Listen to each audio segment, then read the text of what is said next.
मध्य प्रदेश में 10 हाथियों की मौत ने देश भर को चौंका दिया। मुख्यमंत्री डॉक्टर मोहन यादव ने हाथियों की मौतों पर आज शाम सीएम हाउस में वन विभाग की बैठक बुलाई है।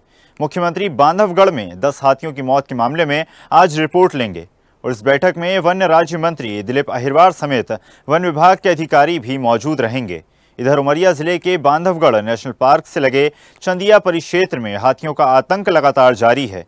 सीएम की बैठक के पहले नए मामले में हाथियों ने कल 2 ग्रामीणों को कुचलकर मार डाला। हाथियों के हमले की 3 घटनाओं से चंदिया में दहशत का माहौल है।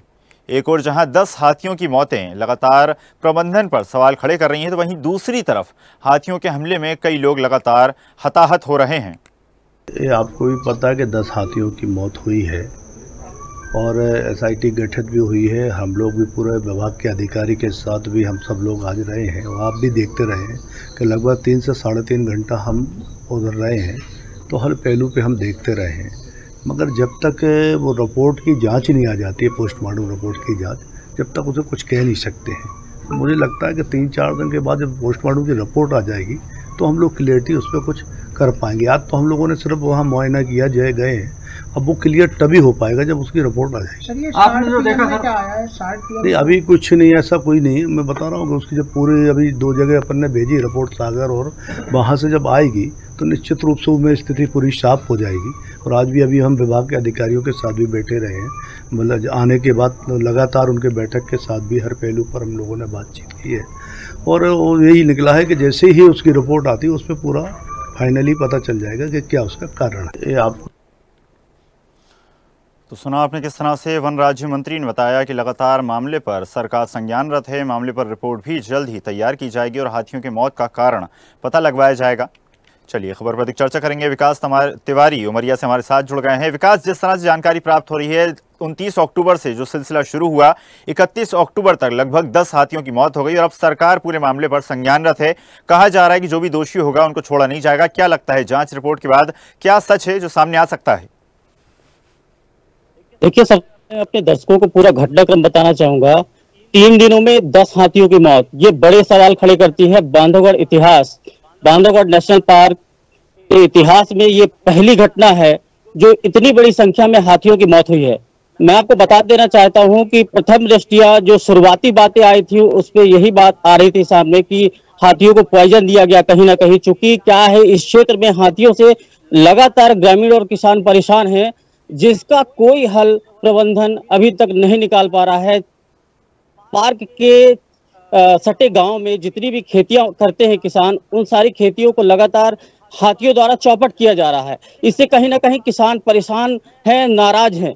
दूसरी बात जो प्रबंधन द्वारा कही जा रही है, जो कयास लगाए जा रहे हैं, वो ये लगाए जा रहे हैं कि कोदो की फसल खाने के बाद से हाथियों की यह हालत हुई है। बड़ा सवाल ये है, यहाँ पर मैं आपको बता देना चाहता हूँ कि कोदो की फसल, चूंकि हमने कुछ किसानों से भी बात की है, उनका कहना यह है कि इस कोदो की फसल को हम भी खाते हैं और हमारे मवेशी भी खाते हैं, पर इस तरीके की कोई घटना अभी आज तक नहीं हुई है। और ये सवाल भी है कि कहीं ना कहीं आप ये बताइए, हाथियों के अलावा उस फसल को जंगली जानवरों ने भी खाया होगा, कहीं ना कहीं हिरणों में ने भी खाया होगा। क्या उनकी भी यही स्थिति है? ये एक बड़ा सवाल है, इसका भी जवाब कोई नहीं दे पा रहा है। मैं आपको बता दूं, अभी कल ही वन राज्य मंत्री यहाँ पर पहुंचे हुए हैं, उनसे जब बात की गई तो उनका कहना यह है कि अभी किसी भी सवाल का जवाब नहीं दिया जा सकता है। ये सारी बातें होंगी जांच रिपोर्ट के बाद। ये बड़े सवाल खड़े करती है, मैं आपको बता दूं। जी बिल्कुल, आपने जिस तरह से जिक्र करा कि लगातार जो ग्रामीण हैं वो भी कहीं ना कहीं सवालों के घेरे में हैं, क्योंकि लगातार ग्रामीण माना जा रहा है कि हाथियों से परेशान थे। लेकिन वन अमला भी कहीं ना कहीं सवालों के घेरे में है। इनकार नहीं किया जा सकता कि हाथियों के संरक्षण का जिम्मा जिन लोगों के ऊपर है, कहीं ना कहीं उनकी भी साफ तौर पर लापरवाही देखी जा सकती है कि 10 हाथियों जैसा बड़ा मामला सामने आया। बिल्कुल कहा जा सकता है। मैं आपको बता दूं, अभी कल ही की घटना है, हाथियों द्वारा 2 ग्रामीणों को कुचल दिया गया। क्या कर रहा है प्रबंधन? ये बड़े सवाल खड़े करता है। अब आप लगातार पेट्रोलिंग की बात करते हैं कि जंगल में लगातार पेट्रोलिंग हो रही है, आप जवाब नहीं दे पा रहे हैं, आप सवालों के घेरे में हैं, आपको ये नहीं पता है कि हाथियों के साथ क्या हुआ है, आप केवल रिपोर्ट का इंतजार कर रहे हैं। आपकी पेट्रोलिंग टीम क्या कर रही है? यदि सवाल खड़े हो रहे थे कि बड़े स्तर पर पॉइजनिंग हुई है, तो आपका पेट्रोलिंग क्या कर रहा था? ये बड़े सवाल हैं। जी बिल्कुल विकास, जिस तरह से आपने जिक्र करा कि वन अमला है उसकी भी जिम्मेदारी बनती है, और हाल ही में जिस तरह से कई वरिष्ठ अधिकारियों ने जब मामले पर संज्ञान लिया और वहां पर जो दौरे का सिलसिला है वो लगातार जारी है, वन राज्य मंत्री भी वहां पर पहुंचे, उसके बाद क्या लगता है आपको किस तरह से स्थिति को नियंत्रित किया गया है? देखिए, वन राज्य मंत्री ने जो वहां पर कल देखा, वहां पर उस स्पॉट को भी देखा जहां से हाथियों का मूवमेंट था, कहां से कहां तक हाथी गए, किस खेत में गए और क्या क्या मूवमेंट था, 4 हाथी कहां पर मरे और बाकी हाथियों की हालत कैसे खराब हो गई, इन सारी चीजों को आपने गंभीरता से समझा है। और आपका एक ही जवाब था वापस आने के बाद कि जैसे ही जांच रिपोर्ट आएगी, जो भी दोषी होंगे उस पर सख्त कार्रवाई की जाएगी। मैं आपको बता दूं कि एक तरफ देश के प्रधानमंत्री मोटी फसल के लिए प्रोत्साहित कर रहे हैं लोगों को, किसानों की 8 एकड़ की फसल ट्रैक्टर से नष्ट करा दी गई है। यदि अभी तक यह क्लियर नहीं हो पाया है कि कोदो की ही फसल से हाथियों की मौत हुई है, तो इतने बड़े स्तर पर खेती को प्रबंधन द्वारा क्यों नष्ट करा दिया गया, ये भी सवाल खड़े हो रहे हैं। बिल्कुल विकास, जिस तरह से आपने जिक्र करा, कई सारे सवाल हैं जिनका जवाब रिपोर्ट के माध्यम से हम सभी के सामने होगा, लेकिन अब ये मुद्दा सिर्फ मध्य प्रदेश का नहीं बल्कि पूरे देश का एक बड़ा मुद्दा बन चुका है, क्योंकि जिस तरह से हम जानते हैं लगातार नेचर के संरक्षण के लिए, प्रकृति को संरक्षित करने के लिए कई सारे अभियान चलाए जा रहे हैं। जो वन्य जीव हैं उनकी रक्षा के लिए कई सारी मुहिम चलाई जा रही है, करोड़ों रुपया खर्चा किया जाता है, लेकिन उसके बाद भी इस तरह का जब मामला सामने आया तो उसके बाद मुख्यमंत्री ने भी कहीं ना कहीं मामले पर अब संज्ञान लेना तेज कर दिया और आज एक बड़ी मीटिंग राजधानी भोपाल में आयोजित की जाएगी। मैं आपको बता दूं, बड़ी मीटिंग के बाद जो निर्देश प्राप्त हुए हैं, जैसा हमने बात किया वन राज्य मंत्री से, उनका कहना है कि सख्त कार्रवाई होगी, उच्च स्तरीय जांच चल रही है, लगभग सारी टीमें बांधवगढ़ में हैं और एसआईटी का गठन किया गया है। एसआईटी ने डॉग स्क्वाड के माध्यम से घर घर सर्चिंग की है। सैंपल उठाने की यदि मैं बात करूं तो कोदो के फसल के सैंपल उठाए गए हैं कि किस तरीके से उसमें जहरीला पदार्थ आ गया या टॉक्सिन नामक जो जहर है, ऐसा कहा जाता है जानकारों के द्वारा कि टॉक्सिन जो है वो जो पीक पे होती है कोदो की फसल, उस टाइम पे टॉक्सिन बढ़ जाता है जिसके कारण भी हाथियों की मौत हो सकती है। यहाँ पर लगातार एसआईटी घरों की सर्चिंग कर रही है, पानी के सैंपल उठा रही है जांच टीम, और कोदो की फसल की भी सैंपल यहाँ पर लिया गया है। अब ये सारी चीजें जो साफ हो पाएंगी वो रिपोर्ट के बाद ही साफ हो पाएंगी। जी बिल्कुल विकास, बने रहिएगा हमारे साथ, आगे भी आपसे जानकारी लेते रहेंगे। राजधानी भोपाल से news head digital Aniruddh Sonone हमारे साथ जुड़ गए हैं। अनिरुद्ध, जिस तरह से हम सभी जानते हैं कि प्रकृति को संरक्षित करने का जिम्मा मानवों के पास है और उसके साथ ही मानव के संरक्षण का जिम्मा भी कहीं ना कहीं मानवों के पास है, लेकिन जिस तरह से लगातार हाथियों के हमलों से इंसानों की मौत हो रही है और उसके साथ साथ अब हाथियों की मौतों का मामला भी सामने आ रहा है, क्या लगता है आपको बड़ा सवाल किसके ऊपर है, प्रशासन के ऊपर या ग्रामीणों के ऊपर?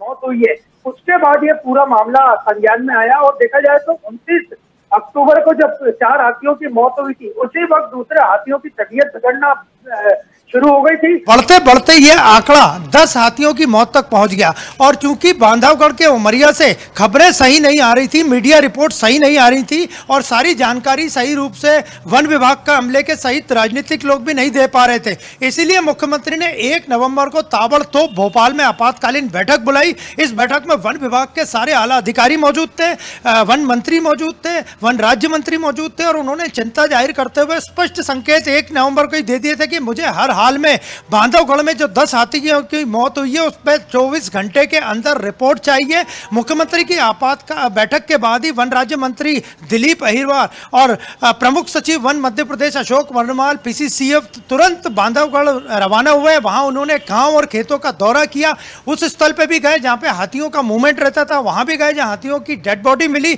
और इसके अलावा उन्होंने फसलों का भी निरीक्षण किया जहां पर कि बात की जा रही है। शॉर्ट पीएम में जब हाथियों का हुआ तो उसमें बात आई थी कि हाथियों ने कोदो की फसल खाई है, वो फसल जहरीली है और उसमें माइक्रोटॉक्सिन बन गया है, इसके कारण उनकी मौत हुई। तो इस सब जगह वो टीम पहुंची जो वन राज्य मंत्री दिलीप अहिरवार के नेतृत्व में थी और 24 घंटे में उन्होंने रिपोर्ट तैयार की और आज वो रिपोर्ट लेके वापस भोपाल आ चुके हैं। तो भोपाल में आज शाम को मुख्यमंत्री डॉक्टर मोहन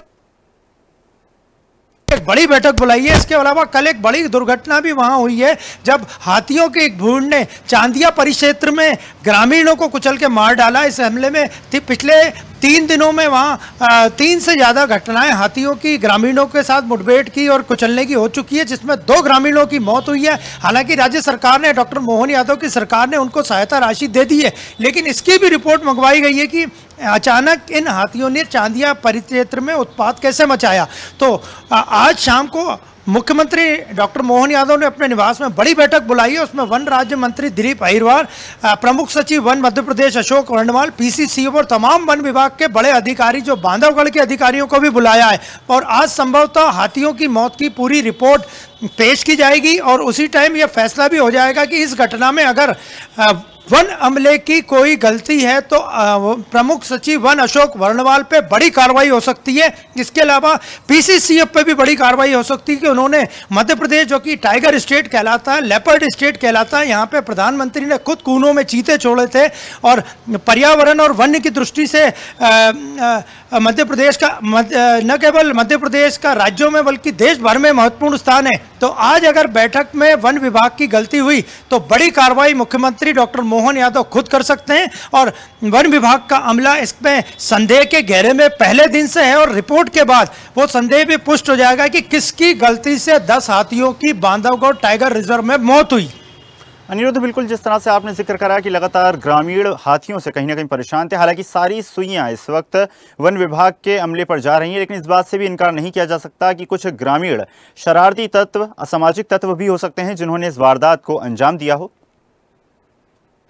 देखिए, बांधवगढ़ टाइगर रिजर्व में अभी इस वक्त देखा जाए तो सुरक्षा के 4 चाक चौबंद व्यवस्थाएं हैं। वहां पे पोचिंग यानी शिकार पूरी तरह से प्रतिबंधित है, बंद है और शिकारी वहां हिम्मत भी नहीं कर पाते। इसके अलावा ड्रोन से वहां निरंतर मॉनिटरिंग होती है। इसके अलावा सभी जानवरों में, भले से वो टाइगर्स हो, हाथी हो या अन्य वन प्राणियों, उनमें सेंसर लगाए गए हैं। तो उन सेंसर से प्रबंधन का, जो टाइगर रिजर्व प्रबंधन है बांधवगढ़, वो भी पूरी मॉनिटरिंग करता है। तो ग्रामीणों द्वारा हाथियों को नुकसान पहुंचाने की संभावनाएं बहुत कम है। यह बात सरकार की जो रिपोर्ट 24 घंटे में आई है उसमें भी यह संभावना है कि ग्रामीणों ने हाथियों को नुकसान नहीं पहुंचाया। लेकिन हाथियों की मौत कैसे हुई और जो टाइगर रिजर्व बांधवगढ़ का प्रबंधन था वो इतने दिन क्या करता रहा। 29 तारीख को 4 हाथियों की मौत हुई थी। उसके बाद लगातार हाथियों की हालत बिगड़ती रही और 4 का आंकड़ा बढ़ते बढ़ते 10 पहुंच गया। तो आज शाम को भोपाल में मुख्यमंत्री निवास में वन विभाग की एक महत्वपूर्ण बैठक है जिसमें मुख्यमंत्री डॉक्टर मोहन यादव खुद मौजूद रहेंगे और आज वे कोई बड़ी कार्रवाई कर सकते हैं। और हाथियों की मौत कैसे हुई थी, इस रिपोर्ट में पूरी सच्चाई आज शाम को सामने आ सकती है। बिल्कुल अनिरुद्ध, जिस तरह से आपने जिक्र करा, एक बड़ी सच्चाई हम सबके सामने आ सकती है। बने रहिएगा आप हमारे साथ, आगे भी आपसे जानकारी लेते रहेंगे। उमरिया जाना चाहूँगा, लगातार विकास हमारे साथ बने हुए हैं। विकास, बड़ा सवाल एक यहाँ पर ये भी खड़ा होता है, जिस तरह से कई सारे सवाल हैं वन विभाग पर भी और ग्रामीणों पर भी, लेकिन जिस तरह से 29 अक्टूबर से ये पूरा मामला शुरू हुआ, हाथियों की मौत का जो सिलसिला जारी रहा, ग्रामीणों का इस पूरे मामले पर क्या कुछ कहना था? देखिए, जो भी फसल को नष्ट कराया गया है उस पर केवल ग्रामीण का ये कहना था कि इस फसल को हमारे मवेशियों द्वारा भी खाया जाता है, पर कभी इस तरीके की घटना सामने नहीं आई है। यहाँ पर एक सवाल और भी है, मैं आपको बता दूं कि 13 हाथियों का जो झुंड बताया जा रहा था प्रबंधन के द्वारा, लगातार 10 हाथियों की मौत हो गई है, पर 3 हाथी कहाँ हैं ये अभी भी प्रबंधन बता पाने में सक्षम नहीं है।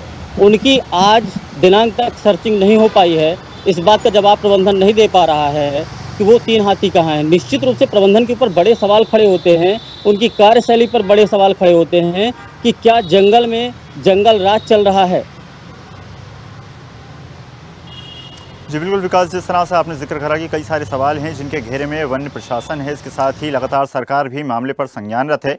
लेकिन एक बड़ा सवाल जिस तरह से आपने जिक्र करा कि लगातार सामने आ रहा है कि आखिर वो 3 हाथी कहाँ हैं। कुछ लोगों का कहना है कि वो हाथी इस वक्त वहीं पर मौजूद हैं। क्षेत्र में कई बार जानवरों की लोकेशन पाना मुश्किल होता है, लेकिन कुछ लोगों का कहना है कि उन हाथियों के साथ भी कोई दुखद घटना हुई है जिस कारण वो लगातार गायब है। अभी किसी प्रबंधन द्वारा इस बात का जवाब नहीं दिया जा रहा है और ना वो दे पाने में अभी सक्षम है, चूंकि ट्रैकिंग नहीं हो पा रही है हाथियों की। हाथी कहाँ, बड़ा सवाल यही है कि जब 10 हाथियों की मौत हो चुकी है, कोदो की फसल, अगर इनकी माने कि कोदो की फसल खाने के बाद 10 हाथियों की मौत हो चुकी है, तो निश्चित रूप से 13 हाथियों के झुंड में उन 3 हाथियों ने भी कुछ ना कुछ खाया होगा। वो हाथी कहाँ है, ये भी एक बड़ा सवाल है। जी बिल्कुल विकास, जिस तरह से आपने जिक्र करा कई सारे सवाल हैं, लेकिन साफ तौर पर एक बड़ी जिम्मेदारी यहाँ पर वन विभाग की बनती है और एक बड़ा सवाल भी यहाँ पर है कि आखिर वो हाथी कहाँ है। विकास, जिस तरह से आपने जिक्र करा कि कई सारे हाथी हादसे के शिकार हुए, तो एक बड़ा सवाल यहाँ पर यह भी खड़ा होता है क्या इससे पहले भी इस प्रकार का कोई मामला सामने आया था या फिर इस प्रकार का ये अपने आप में पहला मामला है? देखिए, अगर मैं देखूं अभी तक तो ये पहला मामला है। जिस तरीके से अब इतनी बड़ी संख्या में हाथियों की मौत हुई है, चूँकि इससे पहले हाथियों की मौत तो हुई है, पर इतनी बड़ी संख्या में हाथी की मौत होना और इस पर अभी तक कोई जवाब ना आ पाना और केवल जांच रिपोर्ट का इंतजार करना, ये बड़े सवाल हैं सर। विकास, जिस तरह से सभी के मन में लगभग ये सवाल है, हालांकि जांच का विषय है, जांच के बाद ही स्थिति साफ हो पाएगी। प्रथम दृष्टया हाथियों में क्या देखा गया था? जहर देके मारने के लक्षण देखे गए थे या फिर शिकार की गुंजाइश जताई जा रही थी? देखिए, प्रथम दृष्टया जो खबरें शुरुआत से उठना तो यही थी कि बड़े स्तर पर पॉइजनिंग की गई है। उसके बाद से ये मामला बदलता हुआ कोदो पे पहुंच गया और कोदो के बाद ये सारी चीजें केवल जांच रिपोर्ट पे ही अटकी हुई है कि जैसे जांच रिपोर्ट आएगी उसके बाद ही सब कुछ साफ हो पाएगा कि आखिर हाथियों के साथ हुआ क्या। इतने बड़े स्तर पे इतना बड़ा जानवर 10 की संख्या में कैसे धराशायी हो गए। और देखिए, यहाँ पर 4 हाथियों की जो मौत हुई उसके बाद एक एक करके 10 हाथी, इतना बड़ा विभाग अमला लगा हुआ था, जांच टीम लगी हुई थी, डॉक्टर्स लगे हुए थे, उन हाथियों को क्यों नहीं बचा पाया? क्या इतने बड़े स्तर पे, इतनी बड़ी मात्रा में क्या उनने इस जहर का सेवन किया है? ये भी बड़ा सवाल है। जी बिल्कुल विकास, बने रहिएगा हमारे साथ, आगे भी आपसे जानकारी लेते रहेंगे। राजधानी भोपाल से अनिरुद्ध लगातार हमारे साथ बने हुए हैं। अनिरुद्ध, जिस तरह से एक बड़ा सवाल यहाँ पर यह भी खड़ा होता है, हाथी जैसा विशालकाय जानवर जो आसानी से छिप नहीं सकता, जो आसानी से कहीं गायब नहीं हो सकता, लेकिन 3 हाथी लगातार गायब हैं। साफ तौर पर वन विभाग की लापरवाही से इनकार नहीं किया जा सकता। टाइगर्स का और हाथियों का मिसिंग होना कोई नई बात नहीं है। कई बार पहले भी ऐसा हो चुका है, कॉलर आईडी में खराब होने का कारण या किसी तकनीकी कारण से हाथी या टाइगर्स इधर उधर चले जाते हैं, क्योंकि बांधवगढ़ टाइगर रिजर्व का जो इलाका है वो कई एकड़ विशाल क्षेत्र में फैला हुआ है। तो लगातार इन 3 हाथियों की सर्चिंग जारी है। भोपाल से भी अधिकारी इस पे पूरी मॉनिटरिंग कर रहे हैं, नजर रखे हुए हैं। और जो पार्क प्रबंधन ने वहां ये जानकारी दी है भोपाल में कि हाथियों के कॉलर आईडी वगैरह मिसिंग हो सकते हैं, इसके कारण उन्हें ढूंढने में दिक्कत हो रही है। लेकिन शिकार की संभावना काफी कम जताई जा रही है। लेकिन फिर भी चूंकि पहले कई मामले शिकार के सामने आ चुके हैं, इसलिए शिकार की संभावना से भी पार्क प्रबंधन इनकार नहीं कर रहा है। लेकिन फिलहाल जो सबसे ज्यादा जो संभावना है कि हाथियों के कॉलर आईडी जो उन्हें लगाए जाते हैं, जो कि उनकी लोकेशन को ट्रेस करते रहते हैं और पार्क में भी लगातार ये लोकेशन आती रहती है, वो लोकेशन भी उनकी नहीं मिल रही है, जिससे 3 हाथी मिसिंग में। लेकिन जहां पे इन हाथियों की मौत हुई है, जो पहले 4 हाथियों की मौत हुई थी, उसके बाद बढ़ते बढ़ते ये संख्या 10 पहुंची, उसके आसपास कहीं भी इन हाथियों की जो कि मिसिंग है उनके ट्रेस नहीं हुए, उनकी किसी तरह के कोई यहाँ आने जाने के निशान या अन्य जो चिन्ह रहते हैं वो नहीं मिले। तो ये संभावना कम व्यक्त की जा रही है। हालांकि अभी ये केवल संभावना ही है कि उन 3 मिसिंग हाथियों में से किसी की मौत हो सकती है। लेकिन जिन 10 हाथियों की मौत हुई है उसके आसपास के कई किलोमीटर तक इन हाथियों का जो कि मिसिंग है कोई मूवमेंट नहीं है। और भोपाल में आज जब वन विभाग की रिपोर्ट, पहला मामला नहीं है हाथियों के गायब होने का, ये पहला मामला नहीं है हाथियों के मरने का, या फिर ये पहला मामला नहीं है वन विभाग की लापरवाही का। अब क्या है, किसकी लापरवाही है, ये तो जल्द ही रिपोर्ट के बाद साफ हो पाएगा। फिलहाल आप दोनों साथियों का जुड़ने के लिए और जानकारी साझा करने के लिए बहुत बहुत धन्यवाद।